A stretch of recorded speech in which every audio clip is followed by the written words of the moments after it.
welcome everyone. We've got audio on both sides now. So thanks for joining. Bob Cooney, you know that. I am here with Chanel Summers. Say hi, Chanel. And pan over to Doug. Hey, everybody. Woo! There you go. You guys are going to have to snuggle up together like we you don't like have to pretend. It's a close family. Cool. So really excited to have you guys on. And, I think it's some of the promo stuff I was saying that VRstudios is, probably the biggest, most interesting location-based VR company that nobody really knows about. And so I really appreciate you taking the time to kind of get on here and tell the story a little bit and talk about some of the exciting stuff that you guys are doing. Because I've been watching for a long time. Like I've been watching your company probably before either of you were there. And you guys have had some amazing wins, and I want to kind of dig into some of that. So let's just start out with a little bit of background on both of you. Chanel, like you've got a really fascinating background. What's your superpower? Well, I've been in the video game industry for over 20 years, and I've worked at a number of amazing companies such as Mattel Media, Mindscape, when it was Software Toolworks as well, Microsoft, lots of different companies, and actually, I guess I'm one of the foremost pioneers in immersive and interactive audio, and yeah, you are. And I was actually one of the original folks on the original Xbox team, and helped to co-design the audio chip for the original Xbox, and also create the industry's first ever support team for creative people, because there'd always been support teams for developers and technical people, but never for the content creators.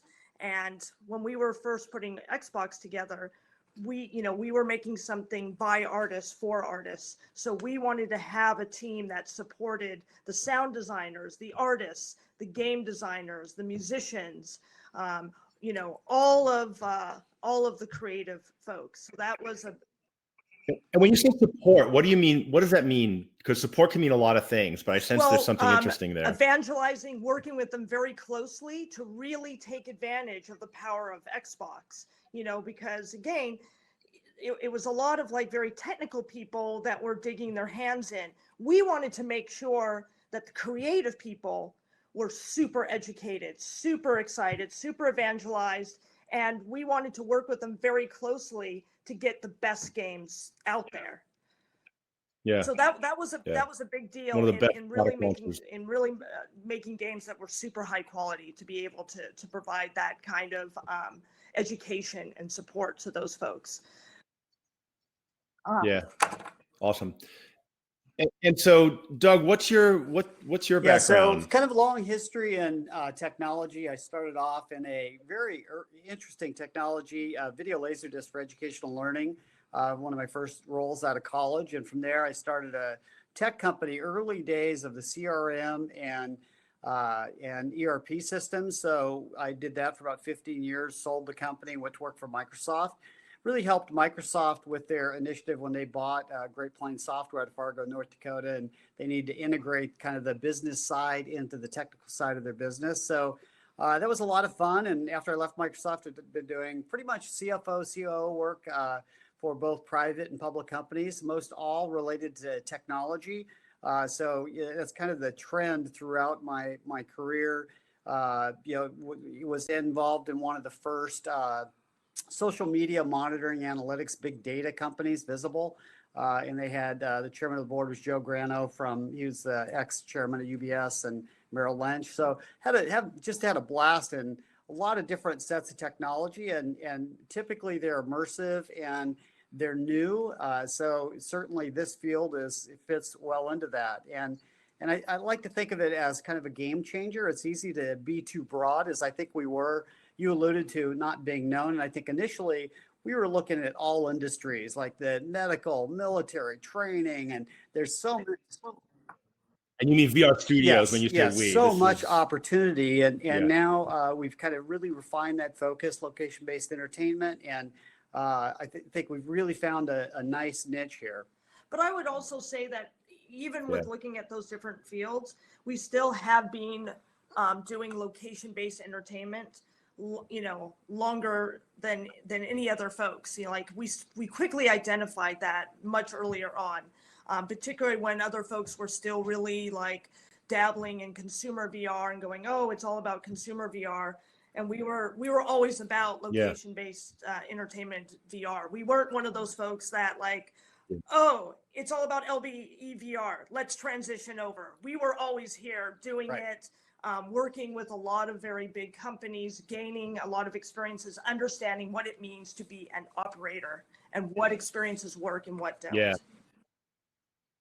Yeah, and you guys were one of the early companies in the free roam space, and I know you've made a lot of investment into wireless, in the early days, which has proven challenging for everybody. Just getting frequencies, like even Intel and HTC can't get more than 3 frequencies cleared up to do wireless, right? And so, but now you've that background, that combination of kind of creativity and game design background, and then this kind of more enterprise software background, and a lot of you guys, like most of the senior team has had some experience with Microsoft. You guys are in Redmond, right? So it seems like you bring that DNA into the company, and so what I want to talk about is, it feels to me like that combination has led to some of the big projects that you've recently done that have been really interesting and really successful, because they're big and they're scale. Like, so let's just start out with Dave & Buster's. So so you guys did a launch for Jurassic World. So prior to the movie, and actually it was almost like with the movie launch, you guys rolled out somehow miraculously to every Dave & Buster's in the country, like a day and date launch of this VR motion simulator.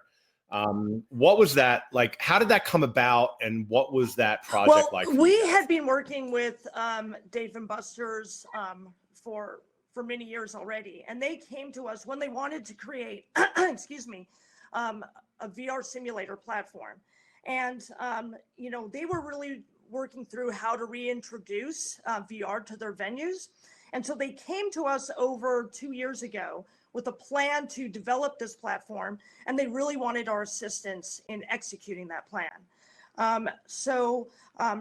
That was the culmination of that, of having already that really good, strong history with them, and them coming to us because they knew we had the experience, and they felt that we were a trusted partner to be able to help them bring this project to life. Now, of course, underpinning this project is AMP, our attraction management platform. And that's what really kind of made everything happen. Because everything we do is enabled by AMP, by the VRcade attraction management platform. And so you guys had to, so I'm assuming they came to you and they said, we want to build this thing that doesn't exist. We want to package some intellectual property and content around it, and we want to roll it out on, how many stores did they have at the time? Over 100 for sure. Over 100, right? So we want to launch this over 100 stores, like all at once. Because one of the things that Dave & Buster's does, and this is something that's been, controversial, whatever, in the arcade industry, is they'll go line up exclusives for a new arcade game, like they did with the Halo arcade game from Raw Thrills, and then they'll throw media at it. So they'll advertise on television because they have scale and marketing budget, and then they'll say the only place you can play this game is at Dave & Buster's for some period of time. And so that's become their marketing strategy, is this exclusive content, right? And exclusive experiences. So when they came to you and they said, we want to roll this out on a national basis in over 100 locations all at once, what was your reaction? I would have like literally wet my pants. No. I mean, the thing is that, as I said, we've always been working with the big guys. So Dave & Buster's, Universal Studios Orlando, Cedar Fair Entertainment, Knott's Berry Farm, Cineplex, Hershend Entertainment, 343 Studios, Cartoon Network, the list goes on, right? we're gonna get into those. We're gonna get into those. But so what was it logistically like? So now you've got to design a product, you've got to build this ecosystem, right? And there was a lot of press around. There were a lot of companies involved. Universal was involved. VR Virtual reality company. or virtual reality company was involved. D-Box, Talon, you got no, not D-Box. Sorry, Talon Systems. Ashland. There was HTC, HP, like everybody threw their logos on the press release, right? And 12-ish companies involved in doing this project for sure. It was very, very extensive, and we worked. And a lot of egos too, right? And a lot of egos too. No, everybody involved. was really fantastic and wonderful to work with, and so we worked with Dave and Buster's too. You guys are to really so polite. help sort of Yeah. project manage and sort of be a master contractor to them to make sure all the moving parts were moving, so in the right direction. So you guys had the software platform that enabled all of that, which is that AMP platform you're talking about. But then you also actually acted as the primary project manager to pull it all together and make sure that they could do their day. And we also helped supported the virtual reality company too in making sure that everything was great with their Jurassic World product, making sure there was no motion sickness, pacing was great. So sort of, helping out on that respect too, as a support organization for them. And so one of the things that, then Dave and Buster's comes out later and they do a press release saying that, or I don't know if a press release was part of their financial quarterly reporting in their MD&A, saying that particular attraction, because they didn't make it part of their Power Play purchase card, you had to pay extra for it. And they actually said that there was accretive earnings, like they actually were able to measure bottom line impact on a massive public company through that type of attraction. And I think what happened is the VR world, if they were paying attention, which I try to get them to, like, I think that's where the FEC, that was a tipping point, I think, in FECs, where they were like, okay, wait a second, that means this is bringing in new money. And if it's bringing in new money, the ROI equation is a little bit different. And I know some of this you can't comment on because they're a public company, and I'm not gonna ask you to comment on, like, I've done my own research. So this is, I'll add that editorial from my perspective for the audience. But this was really the first time that a big company came out and planted the flag in the ground around VR in the FEC space and said, not only can we make money on this, but we can actually show that this is bringing in accretive revenue that falls to the bottom line. And I think that was a groundbreaking moment for the industry. And now we're seeing everybody follow in and saying, okay, we got to do more VR. We got to do more VR. And so I think you guys are like pulling that off was a huge tipping point, is going to prove to be a huge tipping point. I don't know if any other people see it. Yeah, what I want to say is that, and I may not have my numbers fully correctly, but as of when we last just released the Men in Black Galactic Getaway title, because then VRstudios then did the next three titles, Dragon Frost, Star Trek Dark Remnant, and Men in Black Galactic Getaway. The AMP platform was managing and operating 140 individual simulators. So it's a huge number. But I think the thing that I also want to get across to your audience is that AMP is something that should be and could be managing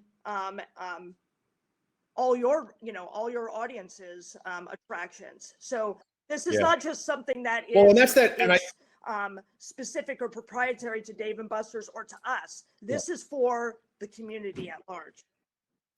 Well, and I think that it's because of that, the enterprise background that a lot of you guys have that, enabled you to build this thing that's really super scalable, that now you're seeing enabling big rollouts of attractions to big companies, right? And so I want to talk about, but before we get into that, I want to talk a little bit about the content strategy behind the Dave and Buster's rollout. So you had the Men in Black, the Jurassic World, and that ran for a while, and then there was the Dragon Frost. Dragon Frost. That was an original IP, right? That was okay. And then Star Trek rolled out a few months ago. I believe it was in March. Yeah, and then recently you guys just did, and I've got the trailer video for Men in Black that I want to play because I don't think a lot of people have seen this one. And so what I'd like to do is just show the trailer for the Men in Black, which is the newest release. How long has this been out? Okay, and then I want to talk about the content strategy around like how these big global like entertainment brands are using you and Dave & Buster's or whoever, because we're going to talk about 343 and Microsoft and Halo as well, as how they're using you guys for this launch platform, because I think it's fascinating and I think it shows a huge market opportunity for the industry. So this is the Men in Black trailer, which just rolled about a month ago to Dave & Buster's around the country. The all-new Men in Black virtual reality game is now at Dave & Buster's. The all-new Men in Black virtual reality game is now at Dave & Buster's. Let's do this. Out of this world action and alien adventures around the globe. Men in Black Galactic Getaway only at Dave & Buster's. It's gonna be fun. We'll have fun with it. Men in Black International coming this summer. Hello. Yeah. That's us. Oh, we can't hear you, Bob. There you Oh, go. there we Go. go. Sorry, I had the speaker on mute, so there was no feedback. And so talk to me about so Men in Black. Now you guys are creating this content yourself, right? So both Star Trek and Men in Black, we produced both those titles, but we're working with an external development partner that we manage and produce, and their name is Strange Reptile. Got it. Okay, cool. And so talk to me about so you start with Jurassic World and then you move to Star Trek and Jurassic World, but Jurassic World and Men in Black were timed with the release of the new movies. Now, regardless of what Men in Black's box office was, that's just a Sony challenge.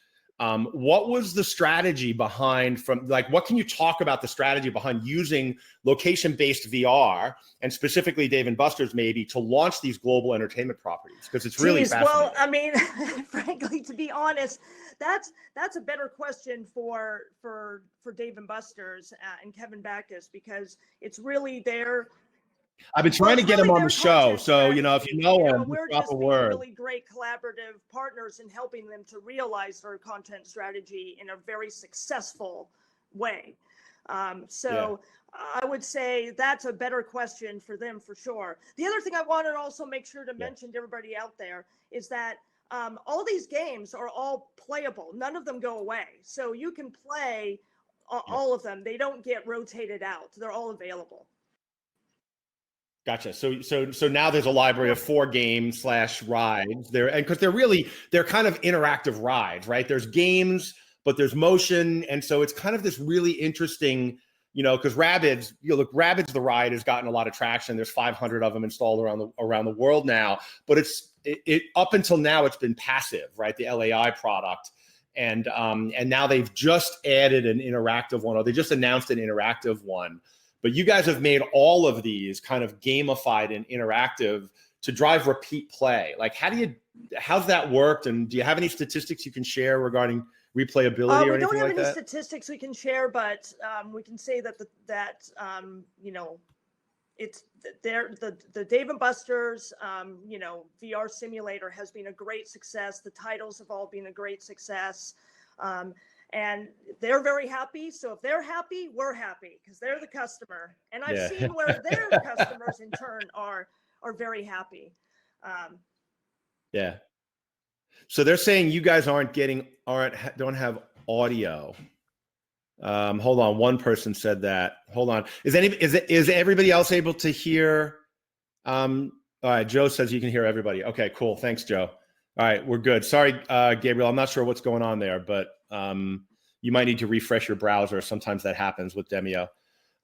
So now you've launched all of these global brands, within Dave & Buster's, and now just recently, the big thing has been this Halo project. So what can you talk about that at the high level, and then I've got the trailer for the Halo game as well. So talk about what is the Halo touring exhibit? What role are you guys playing with it? And then we'll show the trailer. The touring show is from Hershend and 343 Industries, and it's called Halo Outpost Discovery.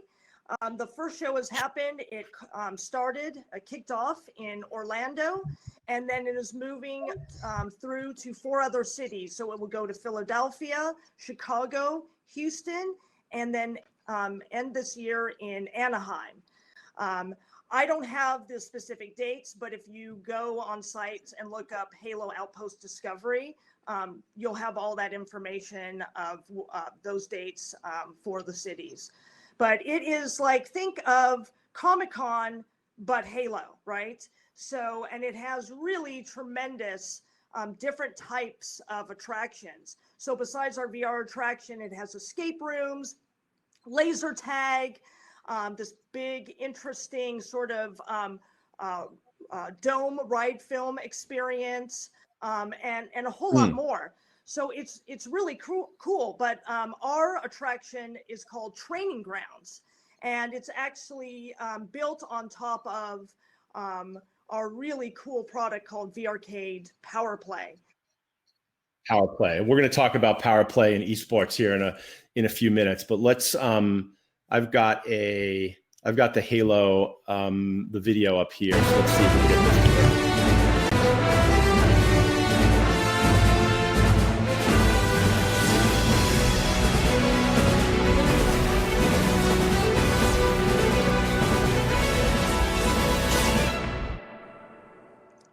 Yowza. Come on now. Yeah, yowza! Quick little trailer, teaser video. So the first so this launched last week, right? Or this week? Last week. The first show was started July 5th. So went the 5th, 6th, and the 7th in Orlando. Okay. And what kind of throughput did you guys have? What's the response been? The response has been incredible. We were a very, very big hit of the show. If you look at the Halo Reddits, the Halo Discovery chat forums, we were a huge hit. And we had 2 arenas there and 2 free roam arenas there, and with 2 queue lines, and our lines were packed every day. And we had this one person who did it 8 times. He kept going back in line, and you can imagine these lines are, over 2 hours long, and he did it 8 times. And there were other folks who did it several times too, but I think he was the champion. He got the prize. Yeah. Hopefully he gave him something nice for his time. And numbers wise, like what kind of throughput did you guys get out of that? And what was the setup? Like, let's talk about the setup. So how big is it? How much equipment did you ship? How many players were there? What was the staff? Like, let's get into the economics of the business of that event. Well, I will say, so we had our 2 backpack-based Vive Lighthouse 2.0 arenas there. And again, this is, for you folks out there, these are available to have in your own facility. So please call us and talk to us about that. 1-800 buy my VR. We'll get. But they were 40 by 40 sizing, and so for Training Grounds, 6 people in each arena, 3-on-3, because it's a very athletic experience. So this arena, this 40 by 40 arena, can actually take 6 to 8 people. But for this specific experience, we recommend 6 because it is a true sport in VR. Yeah, and so you had 2 of these arenas set up in Orlando, right? So you were able to put 12 people through at a time. Correct. Is that yes, right? At different queues. So there was an arena, an alpha arena, and a beta arena. Okay. And then now I've played the Power Play game, which we're going to talk about in a little bit, but and I played, I think, 3 rounds over about a 15-minute total. But you guys were, I'm assuming because of the high throughput, you were running like round. Single round, shorter games. 1 round, 3 minutes. 3 minutes. And team based, player versus right? player. How many people? How many people were you able to put through? Can you say? We'll just say, all we can say is we put through a few thousand folks. Yeah. Awesome. In how many days? Over 3 days. 3 days. Yeah. Yeah. Okay. Awesome. So one of the raps about VR is that, oh, you can't do throughput. Well, there you go. There's some bullshit right there. So, in a fairly small space, 2,500 square foot plus queuing and whatever, you're talking about putting through several thousand people over a 3-day period. And so I think that's remarkable. I think we're going to see more and more of that as people figure this out. Is how much equipment do you have to have? Because putting on a backpack, taking off a backpack, in order to do 3-minute turns, how many sets of Well, again, this goes back to our experiences as being operators and working with large companies in the LBE space for a while. We do this thing called a set A, set B. So while set A is already playing in the arena, set B is suited up and ready to go. So it's just this constant change in, change out, change in, change out. It's very efficient. Yeah. In the Halo game, because Joe Pulte's asking about projectiles and stuff like this, and I know 343 Studios, which is the owner and curator of the Halo brand within Microsoft now, were involved in this. How accurate were like the gun models and the project? Like, did you get to switch between actual guns? Was there one gun? And if yes or no, why? What were some of the limitations? This experience was based on the plasma pistol, and that was what we were. We worked out with 343 Industries. We worked very, very closely with 343 Industries and collaborating with them to make sure they were super happy. And in fact, they were here on a constant basis, play testing, going through our work, signing off on it. Going through everything. We actually even had at least one original Bungie person who went into the experience and was just amazed. And for those of you who don't know, Bungie was the original creator of Halo, and then through a whole bunch of corporate bullshit, there's a history there you can read on Wikipedia if you're really interested. So. And so the Halo thing, so there's another and there's a new game coming out. So what's 343 Studios thinking when they come to you with this, or however it happened? Like, what's their strategy behind this? Well, again, I mean, this speaks to all. Can you hear me? Hello? Okay. This speaks to everything that we've done with all our big partners. That all these big guys that I mentioned earlier have come to us because they know that we can do something tremendous and that we can do it fast, and we understand schedules and we understand fun. And so again, just like with other companies, when they were kind of reviewing the VR landscape, they came to us because they knew that we were the ones that could execute on the vision and make this happen. Now, there's a new Halo game coming up, though, right? So from a consumer marketing strategy, this whole tour, is about prepping for a new Halo launch coming up. Have they announced? To be honest, I didn't go to E3. I'm not following the consumer market anymore, so I'm up to here in VR, and I can't keep track of everything. But what's the tie-in of this from a strategy standpoint for Halo? Again, that's a really great question for 343 Industries. We're happy just to be their VR partner, and Hershen's VR partner in this traveling show. You guys make a really good corporate partner because you stick to the scripts, and that's probably one of the reasons these big companies like working with you. Me, on the other hand, I don't have a script. I just say whatever the hell I want. And so to me, it makes total sense that what these big brands are doing is they're figuring out how to leverage location-based VR, which is kind of in the zeitgeist, right, to launch these global properties. And I think it makes sense. And I think you're going to see more and more and more of it. And so there's another example of that recently. A company called Positron Voyager, who I'm a fan of, did a How to Train Your Dragons demo with Walmart, and they brought and DreamWorks. So they brought these semi-trailers with these 360 video chairs, so you could watch a VR movie of How to Train Your Dragon as part of the launch for How to Train Your Dragon 3. And so you're going to see more and more and more of these happening, and it's going to be a way that it's going to broaden the appeal of VR in general, but it's also going to be, you're going to see more and more opportunities. I'm certainly for your company that like knows how to stitch this together and work with big brands and big companies that might be a little more leery about working with a startup who, you know, might not seemingly have all their shit together. Yeah, and also, I mean, really, too,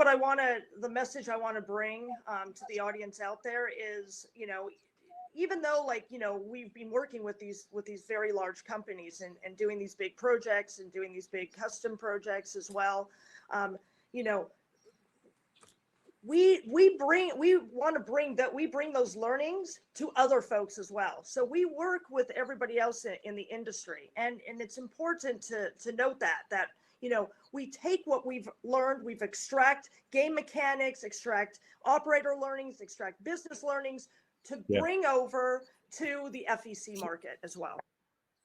So let's talk about game mechanics. So I'm a big proponent of games, but real games, not just tech demos, right? And there's a lot of tech demos in the in the VR space. That, you know, one of the problems is VR makes a great demo, and so people make demos and they think, oh, everybody loves it, they're going to make a product. They don't actually understand game design. And so one of the things when I've played, the first time I played Power Play, and I want to pivot to that a little bit. So the Halo game is based on your Power Play mechanic, right? And so Power Play for the audience is a kind of it's basically laser tag in VR. It's 3-on-3 or 4-on-4 in a fairly small space, 30 by 30, or 2-on-2, right? So it's really scalable in space, but it's and I played it for the first time at IAPA. Was it this last year? Did you launch it? Yeah, in 2018. And what I loved about it were the different game mechanics, right? So there's a bunch of core loops in this game. So there's like first of all, there's shoot the enemy, right? Then there's how do you power up? You have to play Pac-Man. You got to like connect these little energy dots and pick them up on the floor, which reloads your weapon so you have more power. So you've created multiple core loops which add complexity, but it's still simple enough to learn how to play. It forces you to move. You can't just sit in one space and snipe, which is how I play laser tag. So I think that one of the things I loved about the game was that it was a game and you really thought it through. And there's just not enough of that in the industry. And so I just want to congratulate you guys for that work. You're doing really good work on game design, and we need more of that. Thank you so much, well Bob. done. We appreciate that. And it means a lot coming from. Yeah. And so Power Play, you've promoted it as esports, all right? And so I'm going to go on a little bit of a rant here, which is there's a lot of companies that are co-opting the word esports, and they're calling a PvP game, player versus player, an esport. And there's a lot more that makes esports an esport, right? And so talk about what your view of esports is, and we've done this a little bit on panels too, but let's just start there. Like, what do you think makes an esport? You know, actually, and I just want to preface this, an interesting thing that we've even gotten commented from Dave and Buster's is that they see that it's something even beyond esports. They see it, and we've talked about in our press materials, that this is actually true sport in VR. So it's even something beyond esport because it is so physical. It is so intense. I mean, you are out there playing a real game, you know, 1-to-1. You lose yourself. You forget that you're on this, you know, stadium in the future, and you just go at it. And so people come out, and I think, Bob, you came out this way too, panting and sweating. And I mean, you are just going and playing a sport in VR. And we've had some folks say to us, actually, when we've had Microsoft come and visit, it's the first real VR experience that they actually felt comfortable to run and be physical in and do all the actions that you would normally do outside of VR, which is pretty cool. Yeah, absolutely. And look, in all fairness, like I think the other company there's two other companies that I think have done a really good job on the high end of this. One was Polygon's from Neurogaming. I thought their competitive PvP game was really, really good. And it was like super immersive and really got into it. And I've played it with other kind of hardcore VR guys and they did too. But again, like we can talk price wise, it's expensive. It's $250,000, right? And then I think Soul Raiders from Zero Latency is playing in that space, and they've done a good job with multiple play mechanic or core loops too, where you have to shoot each other, but then you also have to like there's a capture the flag mission or this power thing that you have to push to the other side. And so like really seeing the elite companies in the space step up the gameplay, which hopefully all the little guys can learn from and elevate the quality of the game experience.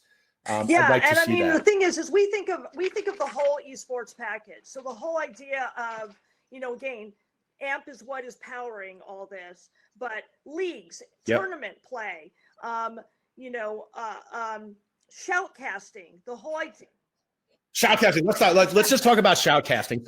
So when I played Power Play and you had a shoutcast, I played Power Play at IAPA, and I don't think there was a shoutcaster. And then I played it again when you had a shoutcaster, and it was an entirely different experience for me. It was an order of magnitude better for me as a player. And so talk about, for those that don't know what a shoutcaster is, what's a shoutcaster and how do you enable that in your platform? So a shoutcaster, I mean, really is just like a sportscaster, is the most relatable concept. That shoutcaster is calling the play-by-play guy, right? Play-by-play commentary really lends a dynamic element, a very exciting element. I mean, for example, it's like, oh, Sally just made a sweet headshot on Mark, but then Mark comes back, takes Sally out. Mark is now on a knockout streak. Holy moly, that kind of thing. Yeah. And what it does is it elevates it from a game to a sport. Exactly. For me as a patron, it has absolutely changed the game. And so what kind of tools do you guys give operators to be able to, or will you give operators to be able to implement that in their business? Because I think it's a game changer. Definitely. Well, I mean, we very much are very customer focused. So we support our customers greatly. And part of that is not only in our training. So training goes just beyond like, helping you install and getting it set up or anything like, regular support issues, but also training to be really fantastic operators, using our experience, in the industry. And some of that too is different types of guides. So, game operator guides, really giving them details of the ins and outs of the game, but also with Power Play, and that we also did for Training Grounds, a shoutcasting guide. So, and the shoutcasting guide goes into the details of what to look for in the game, some example language to use. So really, anybody who's, got a good, is very dynamic, is energetic, using, our guides and our training could get up to speed doing some awesome shoutcasting immediately. And for operators out there, I know Steve Grubbs was doing this at Paradigm Esports in Davenport, Iowa. He's worked with the local university to find interns that come in and help him when he's running their tournaments. And now every university, every college campus has an esports program, either for credit or not for credit. Some of them are even on scholarships now. And so working with the local university to find interns that want to come in and help you produce these events is a really low cost way of enabling this. Absolutely. And just super fun. And as you said, it just elevates the experience and just turns it into something more spectacular. Now, the other thing that I think you guys have is this ability to stream those videos and those games to digital platforms like Twitch. So is that something that's built into the product, into the Power Play product or the AMP platform? Yes. Like, where does it sit, and how does an operator use and that? well, we have this thing called Player Zero, and Player Zero is our spectator mode. And so this also gives great engagement because, it's not just about the players, it's for the spectators too. What we've seen at other venues where our systems are installed at, that you get people that just are buying drinks all day and watching the show. So it's great for the venue, because if they're not getting the money from players paying for the experience, they're getting the money from their food and beverage part of the venue. Well, and you guys know I talk about spectation a lot and how important it is. And the spectator mode, I've been a big fan of tower tags. I think they've put a lot of effort into their spectator mode. And I think you guys have as well, which is where the worst thing you can do is just show a first person view of somebody's headset. You're better off showing soap opera reruns on that screen, right? And so a really high quality spectator view with a shoutcaster, that combination can be really, really powerful. But then how do you broadcast? How do you stream that? What do they have to do? I just want to say that, with our Player Zero, you can customize it any way you want. But typically what we've recommended, to folks is, you've got the in VR game experience. You've got then with a webcam, you have the actual physical analog of the players running around, because people love that. They think it's cool. You can broadcast also the shoutcaster's face on Player Zero, and then have different logo treatments as well. And the thing is, with our Player Zero, it's manual and automated. So it goes through different cinematic angles, first person, third person, rotator views, but the operator can take control of that as well to really focus in on very specific things that they want to show off to spectators. So you go to the local esports program at the college, and esports is part computer gaming, but it's also a broadcasting business, right? And you find the guy that knows how to do the director suite, and you have the guy that's the shoutcaster, and now you have a 2-person team that is creating this live broadcast. And then do they have to have would the operator set up a Twitch channel for their location and then stream Twitch that to Mixer, Twitch or whatever is there, they want to do all of it. Even stream it to, again, if they have a bar in their venue, stream it to televisions in their bar as well. So for people sitting around there, and then also because of the OBS recording system, they can also then download players' games to a USB stick and upsell those as well. Now, for those of you that aren't familiar with OBS is kind of like this open source. I don't know if it's open source or not, but it's an industry standard video production suite that allows you to record multiple channel angles and camera angles into a channel, and then it stitches it all together in some kind of software magic. And so you've integrated OBS into the suite. That's correct. Is that what you've done? Interesting. Yep, and then cool. obviously we do our we do our own little special magic to kind of customize and make things look really pretty and depending on who the vendor is. Yeah, and now now Dave & Buster's is testing this as well, right? So that's public information in I think a store in Tampa. And what's the configuration and what can you talk about there? Because I know they tend to be a little tight-lipped, but what can you say about it? Using our VRcade Arena League, and they are using it in our 30 by 30 sizing. Okay, so it's backpacks, 30, and it's Lighthouse 2.0, right? And how many players can you get out of a Lighthouse 2.0 system? You said 6? I mean, we can get more than that.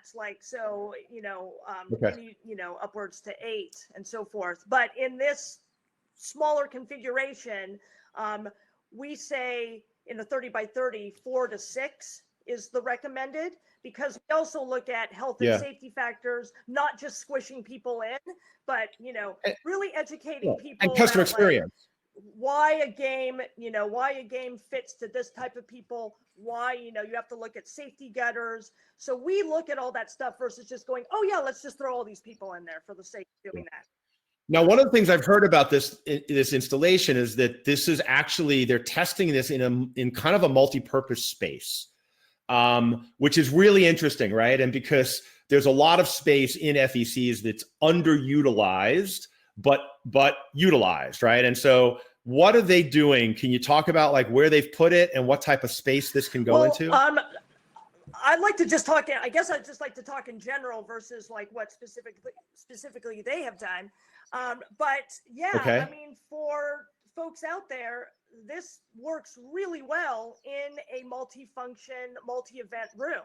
So yeah, as Bob said, those spaces where, hey, maybe, you know, people have birthday parties in these rooms or corporate events, these can also double as setting up our, you know, our more flexible space arena. So you can generate much more revenue from that space that it doesn't ever sit idle. And it's literally just like really unlike, you know, the Windows mixed reality system with Inside Out, where you have to put markers and, you know, masking tape on the walls and the floors. This is literally just lighthouse trackers, which are totally inconspicuous, mounted up near the ceiling, right? So you could put this in a conference room and no one would know it's there when you're not using it. How much, what's the space size requirements and how much flexibility is in that? Because some companies, like, you know, the software is mapped to a certain space. And if you want to customize the space, you have to customize the software and that gets expensive. Yeah, we have been building, particularly with VRcade Power Play, and then another title we have as well called Barking Iron's Gunslinger. And then for future titles as well, we make sure to build them in a very modular way so that within our AMP, the content working with AMP, we can have different sort of platform sizings. So this gives us more flexible content that can work within those spaces and are not just one, you know, we build across our different arena sizings. So if I don't have, so if I have a 30 by 30 room or a 25 by 37 room, you don't have to, I don't have a content customization problem. The system's flexible enough to deal with that is what I think I'm hearing. It's definitely, at this point, it is flexible enough to deal with things to a degree. And as we keep moving forward with more pieces of content, we're going to have them be even more flexible and more procedural. So that's, we're building towards that, cool. There's never an issue with that. Awesome. Cool. And so now what you've got, so you've got this, you know, this AMP platform that everything is built upon, which is kind of the back end, right? And then you have the games, and we're talking about Power Play specifically, which is an esports game, and there's a generic version, not generic, there's the Your IP version, and then you've skinned that now for Halo, for 343 and that. And then, and so far we've talked about delivering that to this backpack-based free roam 30 by 30 or 40 by 40 multiplayer space, right? And so, but you also have another piece of hardware, which I'm like trying to get my head around, which is called the Atom. And my understanding is you can take the Power Play game, and instead of in a 30 by 30 free roam space, you can actually put that in, like, for 2 players in like a 10 by 10 cube. Exactly. Right? So VRcade Power Play is a very strategic property for us. So it needed to cut across all systems, no matter what size the form factor. So the VRcade Atom platform is this fully wireless, no backpacks, no tethered, 10 by 10 system that is with 2 players, up to 3 players in a space. And then can be networked together. So you can add more atoms and put more people into the virtual space if the content supports it. So there's a couple of different, you know, size, and I've done some blogging about like the various categories, and I call this a multiplayer arcade category, which is dominated by Hologate. There's a bunch of competitors coming into the market with interesting products, but it's basically the 20 by 20 foot 4-player tethered VR system. And so what I'm hearing is in that same 20 by 20 space, you could put 4 atoms, each with 2 people in it, which gives you 8 players, and all wireless. That is correct. All wireless. So you how do you get 8 players with wireless when you can only do 3 frequencies? How do we do it? Yeah. Ancient VRstudio secret, Bob.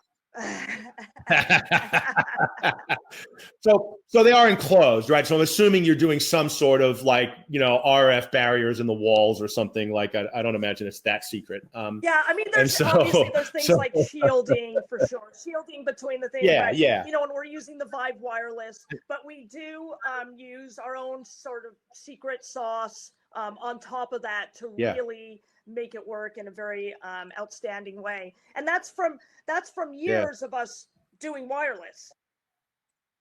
Yeah. And so now I've got 8 players, 2, and we'll just stick with power play because I don't want to confuse people because I know you have other games, and the landscape when you start looking at the mix of product, platform, and games can get a little bit confusing without a roadmap. And so I want to keep it simple for people. But now you've got this esports game, power play, and you can put 8 players all playing in the same virtual arena together in a 20 by 20 space, right? Absolutely.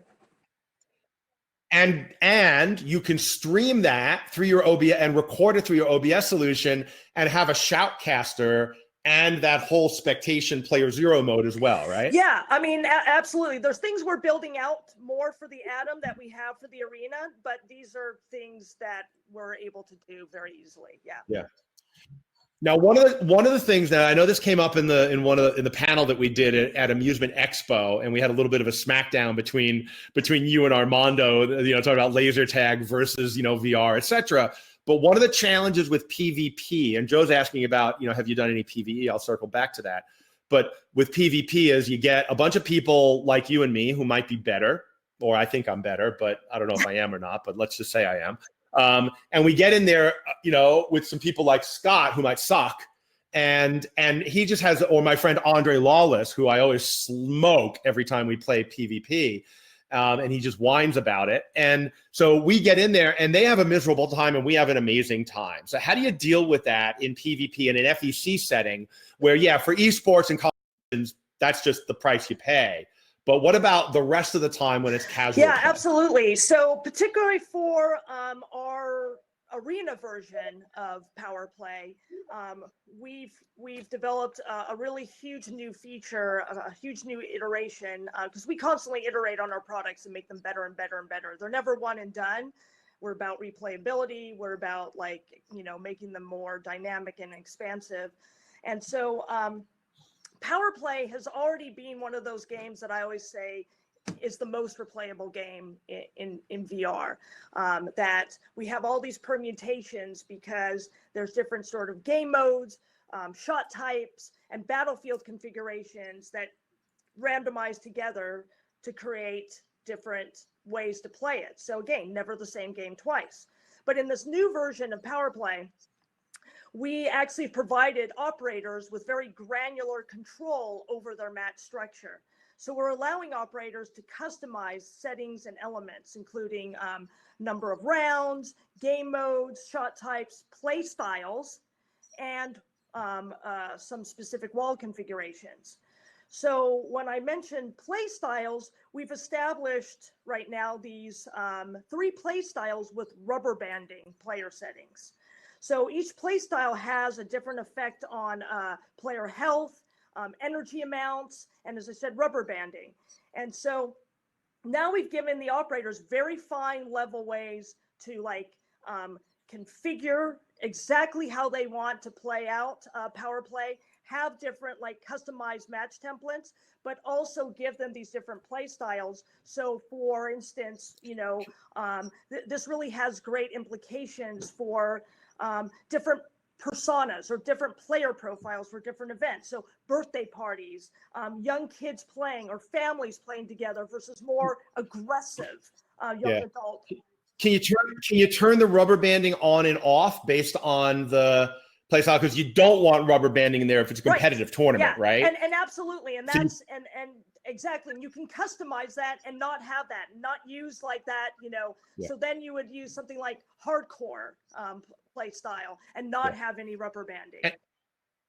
And for those of you that don't understand the term rubber banding, it comes from kind of racing games, and where you have you're driving. Next thing you know, you're in 8th place, and if you stay in 8th place too long, you're going to be you're going to be disinterested, you're going to lose interest, you're going to drop out. And so what happens is the game kind of rubber bands you back to the front of the pack, or gives you a chance to pass some cars to make it feel like you're still competitive. And arcade games, if you've ever played an arcade racer like Daytona or Indy 500 or Fast and Furious in an arcade, you'll notice that rubber banding a piece of it. You can come back from 8th and you can actually still win the race through power-ups and all kinds of interesting things. And so I love seeing how that being applied to PvP shooting games. Like, that's freaking brilliant. Thank you so much. Well done. Yeah, we're quite proud of it. Now, I haven't done it myself. And so until I do it myself, I'm going to just be a little bit skeptical on how well it's done, but I will test it out and I will let everybody know what I think of it. So. And so PvE, so Joe was asking about PvE. Now, you guys, the first game you launched at IAPA a couple of years ago was this Terminal 17 where you're shooting at giant bumblebees or something. Alien bugs. Oh, alien bugs, sorry. And I just remember a lot of yellow and black. That was one of the bosses.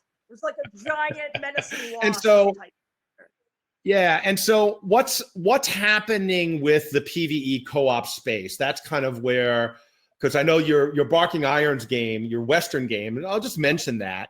Super fun, super creative, like really well done, really themed, great audio. There's like multiple play styles. So they have another whole IP that they've developed called Barking Irons, which is an Old West shootout game. And there's a bunch of different game modes. But again, PvP. What are you doing in the PvE space that's for people who don't want to do head-to-head competition? Oh, yeah, absolutely.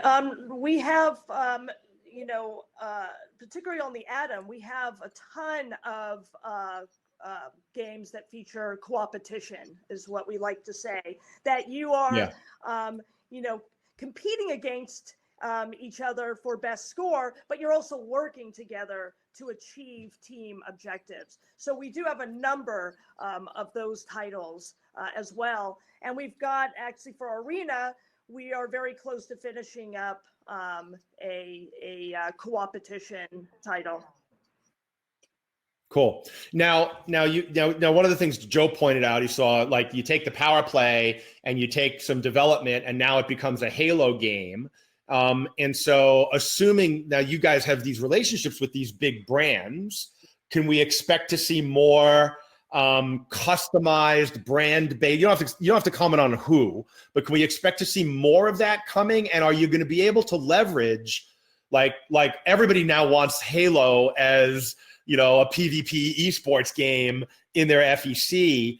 Don't talk about Halo because I know you won't be able to talk about it, but are you going to do more brands like that? Is that the intention? And are you trying to get some of those back into the arcade under IP license so other operators can bring that to their it's a really great question. I mean, I will say, just in regards specifically to Power Play, because we've got a lot of love for that title. We have other FEC folks coming to us, bringing brands and IP that want us to reskin and retheme Power Play based on their IP.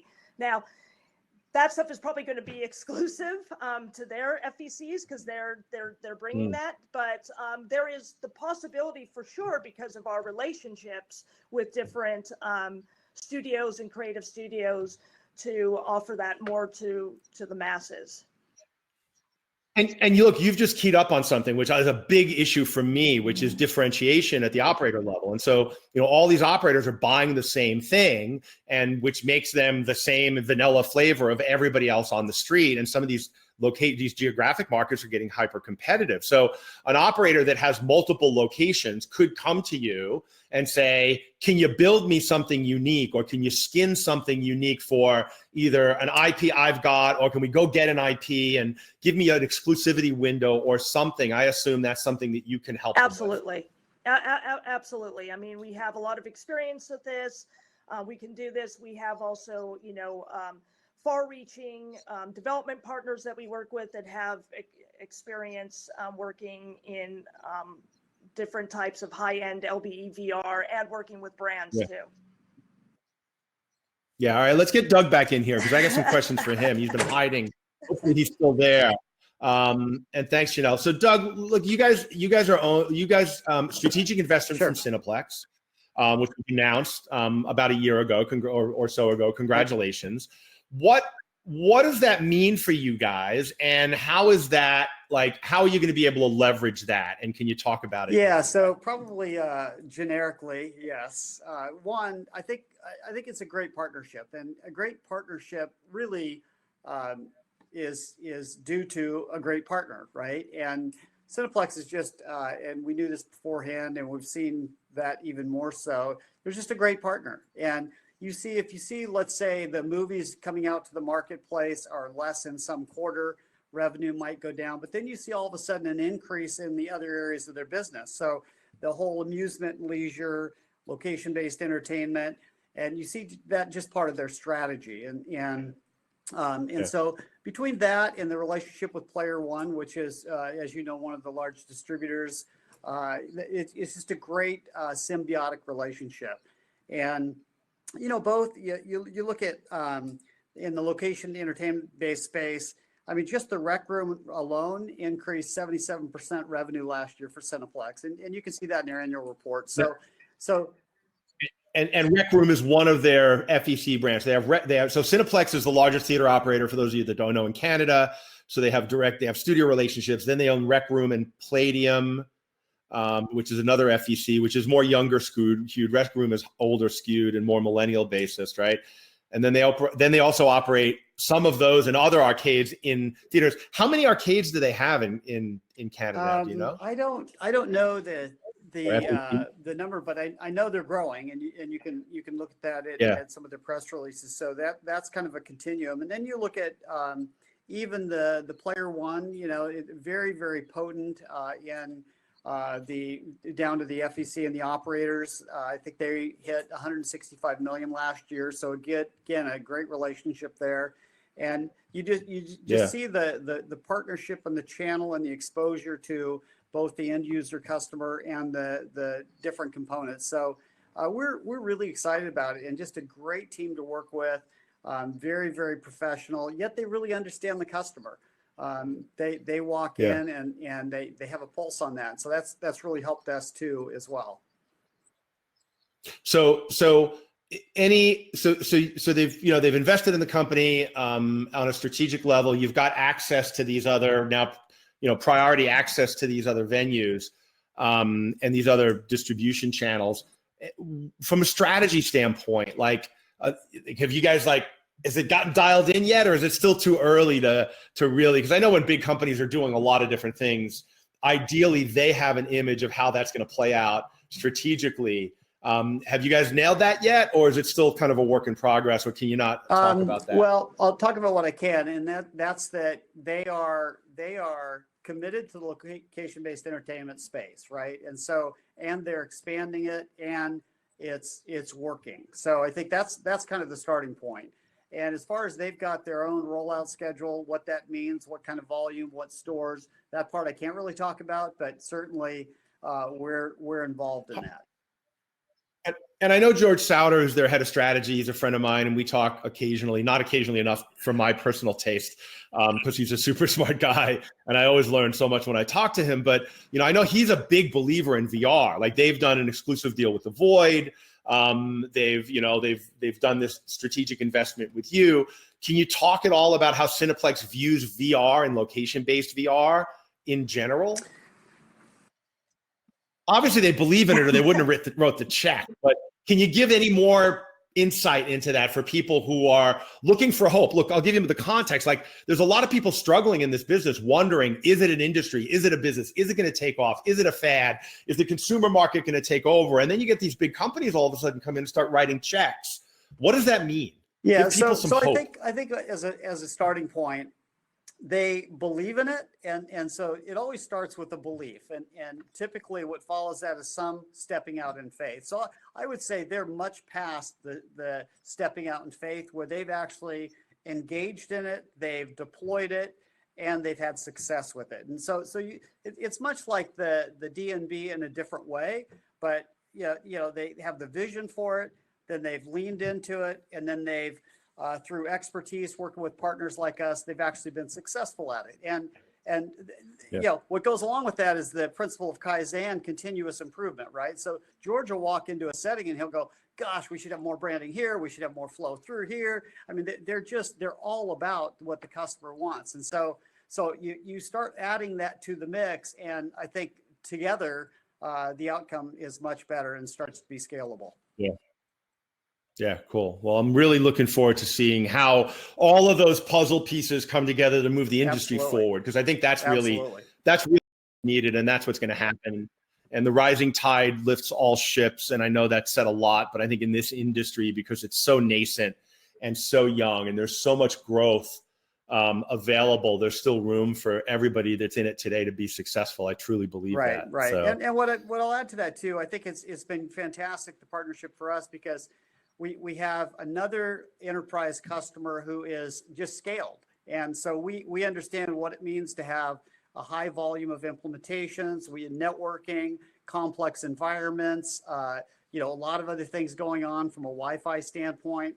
And we have to get in and make those things work. And we become experts and have been experts at doing so.